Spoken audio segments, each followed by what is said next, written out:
I've still got 45 kilometers to walk today, and it's going to be well dark before I get there, and I don't even know if there's a place that I can get a room when I get there. So I got to get moving.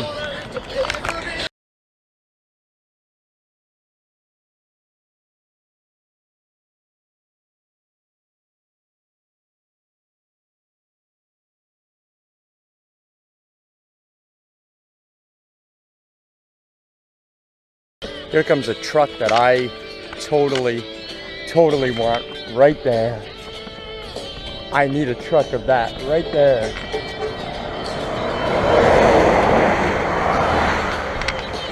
That is what I need right there. What? You're the guy that's walking, right?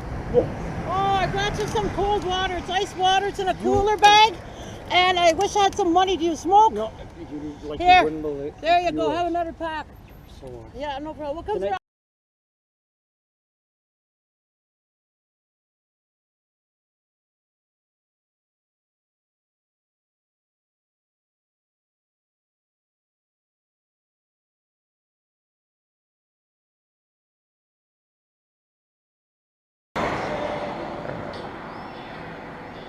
I know people say I shouldn't smoke out here. I'll explain. I don't have to explain myself, but yes, I smoke cigarettes. I don't hide it. Been told to hide my tattoos. Essentially what that's doing is becoming a fake person and hiding who I am. Sound familiar to some?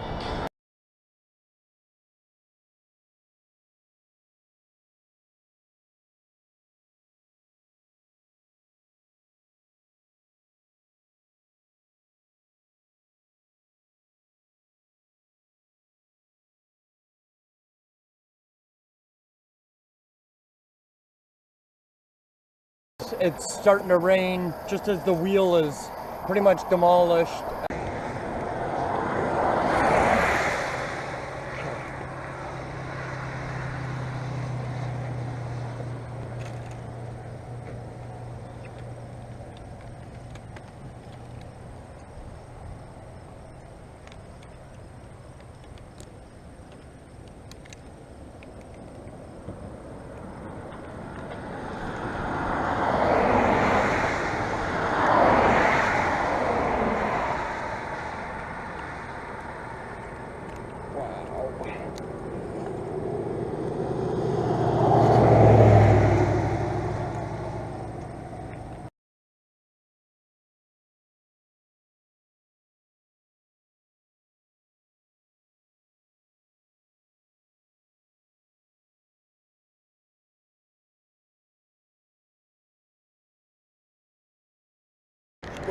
Where were they from? Long Plain First Nation. Long Plain. Two ladies just pulled up and gave Elmer and I a bottle of iced tea, loaf of bread, some bananas, some meat for the sandwiches, and a bag of chips. They drove over a half hour from the First Nations Reserve down there to do that for us. Wow. The wheels busted on this, so we were delayed, but obviously, as I've said before, for some of the issues that I've had, it worked out amazing. Wow.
first day of a walk that, the last while has been really hot, but this was a walk I was going to push as hard as I can really far, not even knowing if there's a place to ask if I can stay, never mind a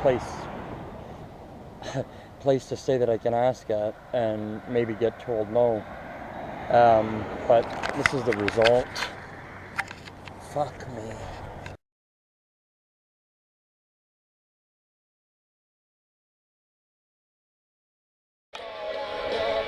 Well, just as I got the pump back in from fixing the flat, I just got it back in, got everything secured, the tire's flat again.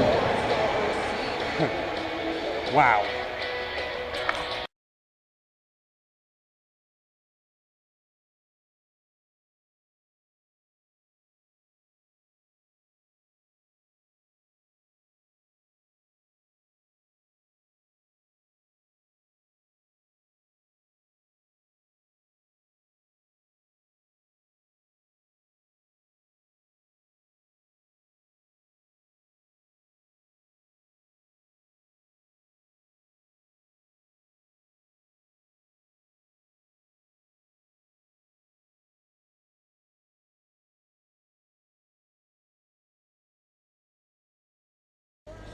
So again, like I said, I've got probably 6-7 hours left to walk, but coffee's important right now.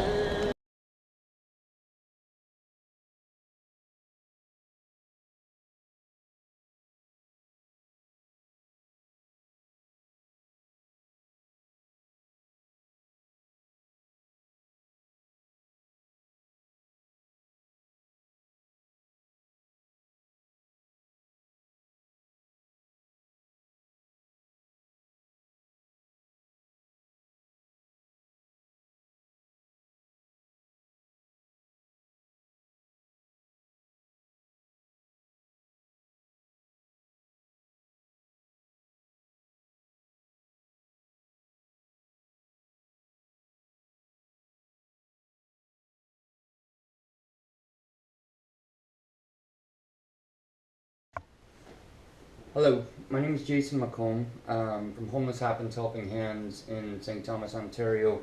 A non-profit organization I founded in July of 2012, actually 13 days from now.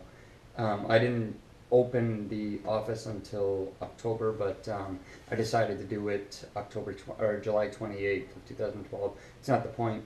Right now I'm in Sault Ste. Marie, a little delayed. With good reason. There's never a good reason in my mind for a delay. I want to get there and I want to get there now. Where that is, you may ask, you may not ask, but I'm going to tell you anyway. I'm on a walk all through and across Canada for homeless awareness. The reason that I'm making this video, most of the people that watch this video may already know this. Some of you maybe just getting the information on my walk now. I want to clear up this. I'm going to have this on the text message. TELUS provided this phone for me for health safety reasons, contact media and such. I guess that brings up a good point as to why I'm making this video. I'm walking across Canada, all through Canada for homeless awareness. I had to take a hiatus because of health and injuries, as well as weather. That wouldn't have mattered to me without the health and injury. Well, wouldn't have mattered to me if I wasn't told it's time to take a break. Anyway, I got an email today after I made a post on my website, homelesshappens.net. It's funny. To me, it's not funny. It's the reason I'm out here. I'm trying to get people to know the story behind stories, to know full stories, and to clear up ignorance, stop stereotypes and such.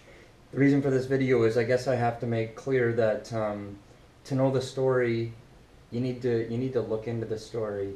There's stories behind every story. That's one thing that I stress out here. Stop stereotyping, stop judging, stop all of the hurtful behavior on people in hurting situations. trying to say that it could happen to anybody at any time. Whether or not it does happen or doesn't happen, we are all the same. We are all worthy. We come from parents. We all bleed red.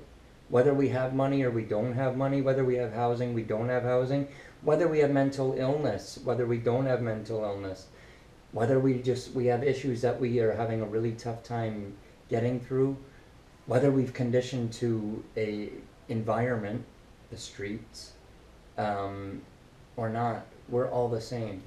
I'm going to get to that email that prompted this video.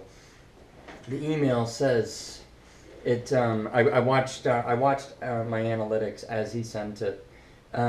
This person that's in the Sioux right now is homeless. My question to him would be, whose fault is it, and what has he been doing for the past several years to make something of himself, other than sitting around like most panhandlers do, begging for free money while doing nothing for themselves, and of course feeling sorry for themselves. Take a look around at the useless panhandlers that are on the street in any town begging for money, but sitting there smoking away, but too damn lazy to get off their ass and look for work or head back to school while being paid for it.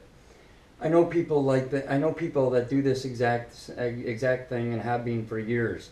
I don't feel sorry for these so-called homeless people. I was one years ago. You were one what? So-called homeless person? But I made a choice to improve. And it's time the homeless done the same damn thing. And that goes for this guy that's walking to BC. Why hasn't he tried to improve his life and make his family and friends proud? Ignorance is bliss. That's not something that I came up with. I come up with some weird quotes, most of them true. That one, that's not mine. That's fact. Bliss removed.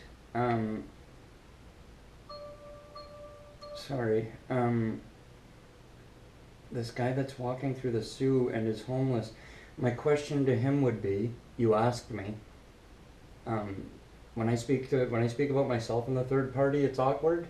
But when someone's speaking to me and making me the third party, that's even more awkward. This person claims to be a firefighter. I had some research done and figured out who it was. Did reply to him. Anyway, this person that's in the Sioux right now and is homeless, my question to him would be, whose fault is it? And what has he been doing for the past several years to make something of himself? Other than sitting around like most panhandlers. Well, first off, I don't panhandle. Related to that, I discourage panhandling. I discourage giving money to panhandlers. Whose fault is it? Well, had you known the story, you would have saw whose fault it is that I was homeless, that I ended up in a homeless situation 3 years ago. That's all on the website, you know, the one that you emailed me through. Is this a little condescending and spiteful, perhaps? It's got a bit of a tone, but that's okay. I'm enlightening you, because it's free. Enlightenment's free, honestly. You don't have to panhandle for it. Take a look around at these useless panhandlers. Begging for money, but sitting and smoking and too damn lazy to get off their ass to look for work or head back to school while being paid for it. I've spoken on that topic many times, and I'm not going to again. He doesn't feel sorry for these so-called homeless people. I've never asked anybody to feel sorry for anybody, and I really don't think any of the homeless want anybody to feel sorry for them either. They need a helping hand. Some refuse it. I only encourage a hand up, not a handout, because handouts are enabling. But I've already touched on that. But now it's been reiterated, yeah.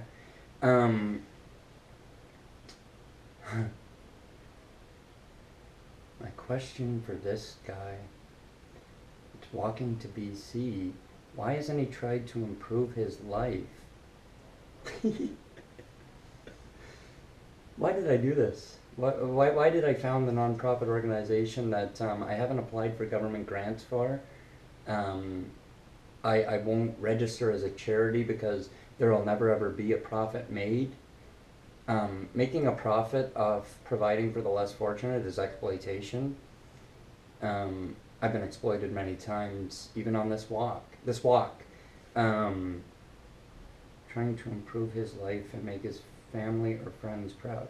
There's nothing I could ever do that'll make my family proud, and that's cool. That, however, that's an individual thing. Oh, wait, individual. Keyword there, individual. I only said one word, individual. That keyword being individual. I think you get the idea. You're an individual that, well, you were homeless at one time.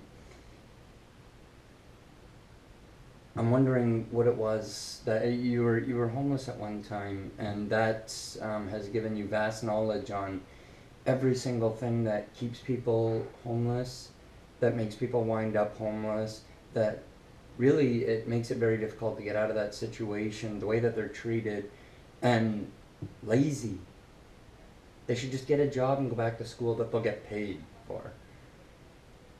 You know that money is really, it's one of the biggest reasons that homelessness exists. I'm not out just walking for, what did you call them?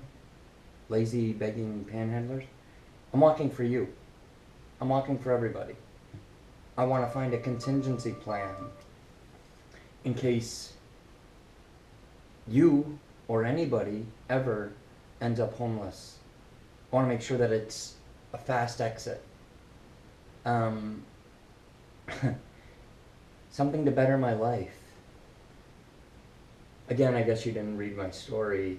You just saw that something about homeless, some guy walking to BC. My website, the one that you, or whoever logged into it for you, Jay, that's, now I'm speaking directly to the emailer. Jay is his name, not me. Jason is my name. Go back to my website. There's a link on there, extremes, measures taken, extremes that got me here, I do believe. It doesn't touch on all of my story. There's a lot of it, but my story's not important. This isn't about me. This is about the population of the world. And making people realize that everyone is worthy of a place in society, fair treatment. Stop judging. Nobody will, I mean, I'm not gonna say nobody. It's human nature to judge. Imposing judgments is ignorant, not in the sense of lack of knowledge, in the degenerative vocabulary term, rude, disgusting, derogatory. Imposing your judgment. Keep your judgment to yourself. Get some insight on it. See if your judgment was correct. Stop hurting people. Everybody's got a story. There's a story behind those stories. Sometimes it's mental illness that causes homelessness. Sometimes it's a breakup. Sometimes it's some kind of tragedy. And there's many, many, many different reasons for it. And there's also many reasons that people struggle getting out of it, fall back into it. That's why I'm out here. That's why I'm walking to BC. Bettering my life.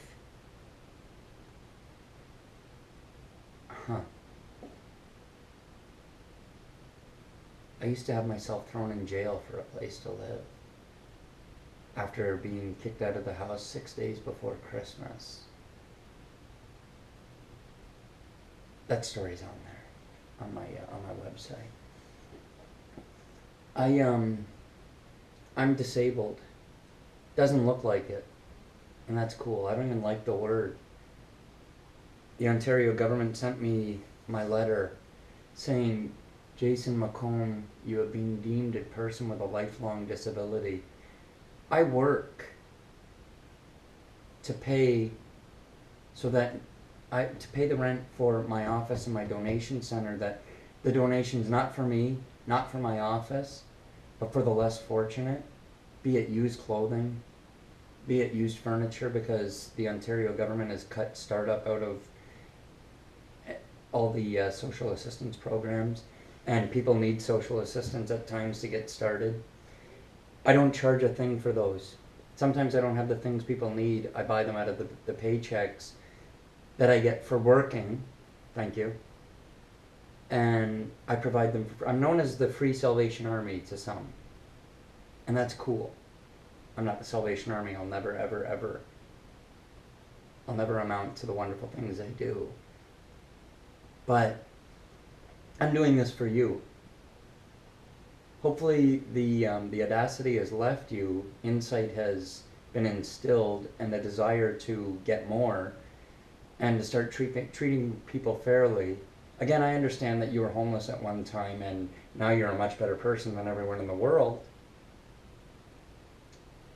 Why you would put somebody down, not me, that was in a position, an awful position that you claimed that you were in and got out of and are now a Seneca firefighter, went to Fanshawe College, and I don't know why you would do that, but I'm out here asking people to stop doing that sort of thing and realize nobody, not anybody, is entitled to anything. Everyone is worthy of help, a place in society, understanding, and if the best way that you can treat somebody is to leave them alone and realize that there's a story behind their story, don't write that story for them. Don't let your opinions, judgments, decide what that story is if you don't actually get to know that story. Just leave them alone. And realize you, nor anyone else, is better than anyone else for any reason at all. I hope that clears a little bit up. There was a lot more that I was going to do today, but I think I'm just going to go with this for now and get it uploaded, and hopefully this, hopefully the point was taken. So here in Saskatoon, I was in the paper here in Saskatoon. It was actually my second time in this paper. I didn't realize until today. I was in the paper just over a month ago as well, I guess. I've lost something. But upon seeing that, a man contacted me and asked me if I would go speak with a bunch of people at the two groups that are meeting this evening at a potluck dinner, and that's why I'm out here. So I said, absolutely. So he called here to Laura's Lodge, who have been absolutely incredible to me so far in just everything. I come and go to a lot of places. I meet and say goodbye to a lot of people. A lot of them have been difficult to say goodbye to. A lot of them not so much. However, Nicole, the one lady here today, the one lady that works here today, it was difficult saying goodbye to her. I'm kind of rushing because I'm looking for things. My ride is on the way to go to that presentation. Phyllis, who works here, absolutely wonderful. I didn't get to meet the owner, Kathy. Phyllis and I, we sat and had many conversations. We just had another one about, it was just how refreshing it is to have a conversation. Anyway, I'm getting ready to go to this presentation, and I'm hoping to catch the questions and conversations on this camera. However, I don't know that it's going to be possible, but I'm going to try. Gord, the owner of Laura's Lodge, we sat and talked a little bit today, and he was awesome. This is one of the difficult places to leave, kind of like Quattro in Sault Ste. Marie, Best Western in North Bay. Even I didn't have a whole lot of interaction with the people in Sudbury at that Best Western. I'm gonna make a video about that sometime. I'm gonna hit stop on this and await my ride to this group to speak with these people. There's so much to say, but I've already said. I haven't even said anything, but I've said too much. That's me though. I'm long-winded. Noticed his story on the front page of today's paper, so I called the place where he's staying and asked him if he'd like to join us for supper. And he came along with us. We're glad to have you here, Jason. Would you like to sit or stand, which is better for you? Come on over here, wherever and however you would like. Yes. Yeah. bring the lights up a little. Isn't my bald spot reflecting it? No, it's fine. The pastor just gave me permission to wear my hat. It is. I hope that was permission. I hope that's what that was about. It's been a while since I've done a presentation in a church, and you know, it's funny. Not long after Doug called me, I was sitting outside. The lodge, Laura's lodge, and I mean, I've had a wonderful feeling of home there for the last couple of days. Saskatchewan's been difficult on my walk for homelessness, but I was sitting outside. I don't want to hide that I'm a smoker. I was smoking a cigarette, and I started singing, "Go ahead and hate your neighbor, go ahead and cheat your friend, do it in the name of heaven, you can justify it in the end." You know, and Doug told me that he invited me, and he said this was going to take place at a church. I sing that song quite often when I'm walking. I sing a lot. Well, I think I'm singing. Other people think coyotes are being beaten. But I'm walking down the highway, and I sing that song quite often. It pops in my head, and I often wonder if there's a reason it pops in at times. And after hearing, I don't know whether to call it a sermon, after hearing this service tonight, the Thanksgiving, being thankful for everything that we've got, after hearing all that, it made sense to me why I started singing that. I've known for quite some time. I had a huge passion for pursuing the priesthood in high school. However, I had a fallout in certain areas of life, and I stopped pursuing that. But I realized a long time ago, my neighbor doesn't have to live in a house. When it says, love thy neighbor, it's love my fellow man or woman, as it were. It doesn't mean love the person and whether you're keeping up with the Joneses or not, or whether it's an apartment. It's love your fellow man. And if loving them is just understanding that there's a story behind their story, and accepting them as a human being and being worthy of a place in the society in which we live, which is all too often become cruel these days, be it as a result of greed or whatever it is. I don't just want to fight for the homeless. I don't fight, so to speak, but I hope you understand what I mean. It's the impoverished, the downtrodden, the people that are struggling as a result of, unfortunately, be it monetary circumstances, call it what you will. But furthermore, these people, I struggle with them being victimized as a result of being victims or being in a hurting situation. And I've heard it. Not all homeless people get beaten up. You know, it's more, I've been beaten up many times. It doesn't hurt as bad as being looked at and being told, you make our neighborhood look bad, get out. Having $5 thrown at me and said, we get the point, get out of town. Why? Because I don't have a home. I am employed. Well, I'm not employed while I'm walking across Canada. But when I'm home, I'm employed as well as on a disability pension. I live in substandard housing, but the reason for that is so that I can do what I'm doing. I stayed homeless for a long time. Now I live in a makeshift apartment, if you will. I'm no longer picked on as bad, and the media picks up my stories more now that I'm not a homeless man walking across the country. I called the Winnipeg television station, and I told them about my walk, and she said, what's so special about you that makes you think people will want to hear you? I said, well, I'm human, kind of like yourself.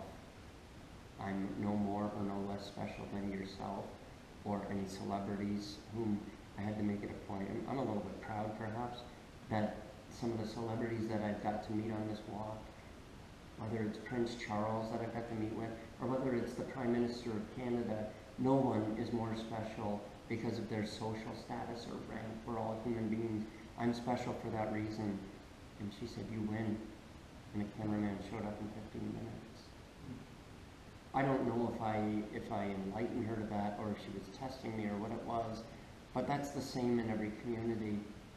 I had a really tough time with a community I was in, and I tend not to refer to the places or people.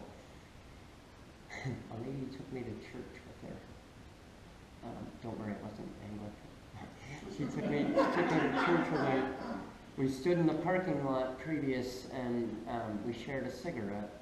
And she couldn't believe how she would bring those kids out of the house, never mind the church. Look at them. And how could she dress like that? Those kids don't know how to behave. Why would she even bring them to church? And then he brought me to the pastor and said, Pastor, this is Jason McComb walking across Canada for homelessness. I'm so proud to be helping him. If you could hear the life he's lived and all the things he's done, I'm going to make him a better Christian. He's homeless, Pastor. I'm going to make him a better Christian. And she went through everything that I went through in my life, and that she's aware of, and the things that I've done. My life is the things I've done to get me to here is public information. And she asked me, did I leave anything out? And I said, yeah, I'm a Christian. And she said, we're going to make you a better Christian yet. And she pointed out all the people that usually sit here, but for whatever reason they're not here today. And the assumptions made as to why they weren't in church that day. And I asked her, do you make the same assumptions why I'm homeless? Why other people are homeless? Because that hurts. People assume, people stereotype, and a lot of times it's as a result of the stereotypes. Stereotypes, the word stereotype is so popular because it's politically incorrect to stereotype anyone other than the homeless. It's not politically incorrect to stereotype the homeless. Those are people too. Sir Wilfrid Laurier and Sir John A. Macdonald, the $5 and $10 bill, just got facelifts. Their faces are a whole lot nicer now on the new bills. I noticed this when a lady handed me a $5 bill and told me to go to Tim Hortons, just inside of, just outside of Gander, Newfoundland. I looked at it and I don't want to sound rude to this lady, I was insulted, but I looked at Sir Wilfrid Laurier's face. We're taking care of this dead Prime Minister's face better than we're taking care of the face that just says, I need somebody.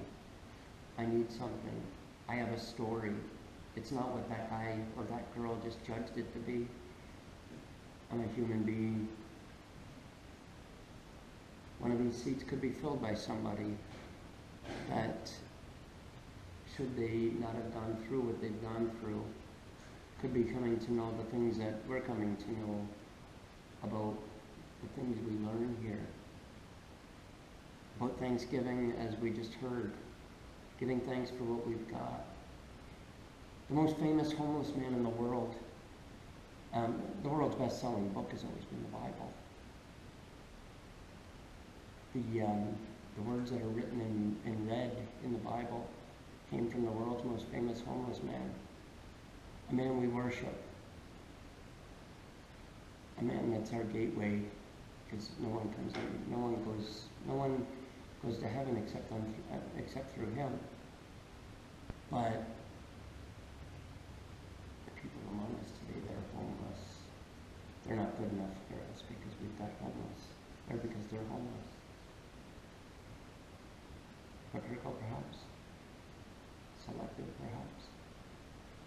I don't know. I'm not saying that any of the people or any one person in this room is that way. However, that's what it's become for so many. I've had my face kicked in for being homeless in an area where I shouldn't have been. A man, not long ago, set on fire by two men in a bus shelter because he was making the community in Cape Breton look bad, like it had homeless people. I don't know when homeless became leprosy or the plague. We can't set situations on fire. That man is no longer with us. But what we can can set on fire is the hate that we have. We can blow that fire out. We can take care of each other and understand that we can't assume that these people are homeless because we can't assume that while they're homeless, they do, and they want, if it comes across to a lot of people at times, they want to be homeless. A lot of people have been homeless for quite some time. I've been homeless many times off and on, over 22 years. I've met a lot of people that have been homeless for as long as I've been homeless off and on. Would you want to, I was discussing with a lady at the table about, we were discussing people that are migrant and how they flock to what they're familiar with and what's comfortable to them. In homelessness, your goal is to survive, find something to eat, survive the day, and hopefully find somewhere safe, secure, and warm to sleep at night. When we set goals as, I'm assuming, and I shouldn't, but everyone's housed or in a stable situation, when we set a goal and we achieve that goal, we set like-minded goals over and over. When your goal is to live and eat and sleep, that becomes your like-minded goal, and you do that daily. And that becomes your routine. And when society, when you're in a society that treats you the way that many are treated as a result of simply being homeless, do you really want to become part of a mean society? I think not. I'm sure if I brought everyone, if I said I'm going to take you guys to a gang clubhouse right now, not making mention of any kind of gang or something, but it's foreign to us. If we went in there, a whole bunch of criminal activity gangs, the vocabulary is going to be different. It's going to be a threatening environment, and we're probably going to be looked on a little differently because of where we just came from and how we're dressed. The same can be said for the homeless getting into a situation, civilized as it were. There's a bad taste in my mouth. I guess that's the reason for my face. But essentially my message is we're all human beings, we're all worthy. Stereotypes and stigmas are wrong. And if we don't know the story behind the story that's sitting in front of us, it's not right of us to get the eraser out and write their book as truth and pretty much sell copies of it to everyone except for that story that actually we're writing falsely. We're all human beings and we need to take care of each other. And if loving somebody just means leaving them alone, just leave them alone. That's pretty much it. It's my centered message. I'm in a church. I come from the streets, and that lady will make me a better Christian. And my vocabulary will be better. Well, you should be greater postcard. It work. I'll send her a copy of this video. Yeah. We shouldn't assume who's a better Christian, right? It's not right of us. Again, go ahead and hate your neighbor, go ahead and cheat your friend, do it in the name of heaven. You can justify it in the end. If we're justifying it in the end, we're justifying it to that one that judges us. And tell us a little bit about how long you've been traveling and what your current trip is about and how long you expect to keep on going. I'll tell you the same thing I tell reporters when they ask how long I'm going to keep going, until I get to Vancouver or until I'm justifying it in the end. I started April 1st of last year in St. Thomas, Ontario, where my office is, just outside of London, Ontario. I walked through as many communities as I could, or as many communities up until Toronto, Ontario, where I met with my MPP for the area that I'm in. My organization is not politically affiliated. However, I am Jason McComb, and this man is a wonderful man, MPP Jeff Herrick. He brought me into Queen's Park, and he taught me so much about politics in such a short time. Bought me lunch, and I was on an airplane to Newfoundland. In Newfoundland, I began walking. I'd never been to Newfoundland before. The CBC reporter in, I think it was New Vander, she said to me, "There's a reason we call it the Rock Fight." I was walking up a mountain or down a mountain the whole time. And it was beautiful. I still remember looking out the window of the plane as we were landing, and I was just, wow. 4 days later, it was wow.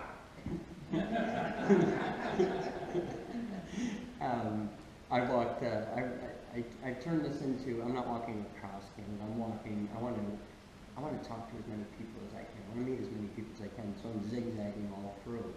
I went all up Conception Bay. I ran into a friend from St. Thomas, he lives out there now, and that was on Easter weekend. Good Friday is, I stayed at his house, and then I kept moving. I got into Nova Scotia, and by the time I was just about to cross at Port Hawkesbury, Prince Charles and Camilla were in Halifax, and I bugged his PR team, and this I'm sure is indicative, I'm very long-winded, I don't shut up. Well, I didn't shut up to his PR team, and I didn't get an answer, so I showed up.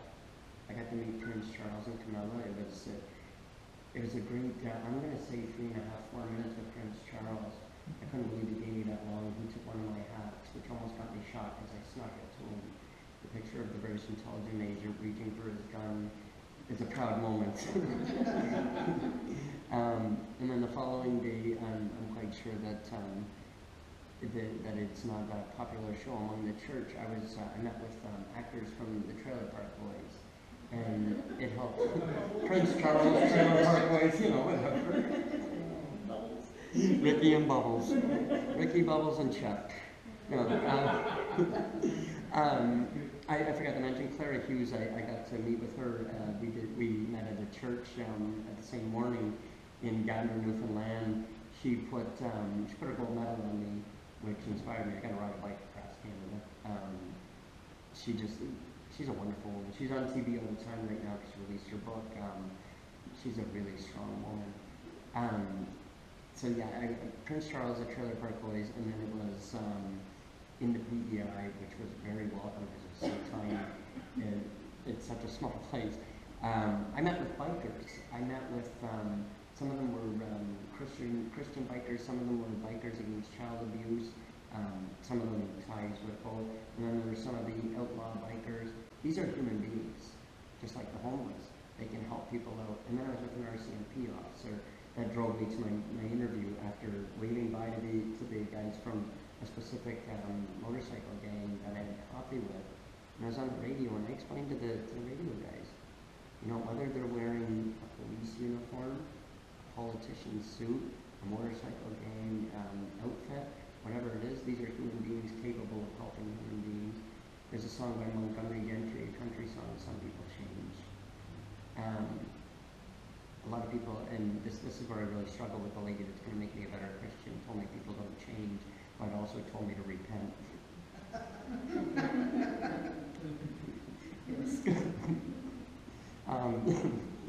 Some people change. I'm one of those people. And who knows, those outlaw bikers could be too. And who knows, hopefully not, the RCMP officer could be too. Hopefully it doesn't really, the change doesn't come out that way. I was walking into Moncton, New Brunswick when that fellow was shooting the RCMP officers. No one told me. Congratulated me on getting across the bridge to New Brunswick, and told me someone's out shooting. So finally I had to ask when I almost got run over by a transport truck, what's going on? A reporter told me, Jason, I should have told you. Probably. There's a guy, and the way that he put it, because there was very little information at that time, there's a man going around Moncton shooting random people. And he said hide. Well, he was hiding in either the forest on the right side of me or on the left side of me. And I said, where beside him? And I thought my only options were to hide in one of the forests he was hiding in. And a lady came out, rescued me, and it felt like 9/11 looked on CNN when I got to Moncton. So I said, not now. And I went over to Quebec into Ottawa all the way home, and then back up north, and then my foot broke for the third time and I had to take a break. And I went home, and I slipped on ice and banged my head, and I had seizures as a result of massive brain damage many years ago. I had active seizure, I became active in my seizure disorder, and was to go for CAT scans and such, but my ride didn't show up for that, so I decided to finish my walk across Canada. June 1st of this year, I left St. Thomas, Ontario, and I got to meet with one of the most wonderful men in the world, Rob Thomas. He's a lead singer for the band Matchbox 20. He was starting his solo career for the world tour, or solo tour. He's been doing solo for a few times. June 11th, he met with me a little bit, And he hung out with me for almost a half hour before the show. And from there, I met with some Hollywood actors in North Bay and through Manitoba and Saskatchewan. And I'm going to tell them as many people as I can we're all worthy until I get to Victoria and jump in the ocean for Terry Fox to finish the last little bit of hope he gave me. So basically you're following a circuitous path. I wake up in the morning and I plan where I'm going. Jason, thank you.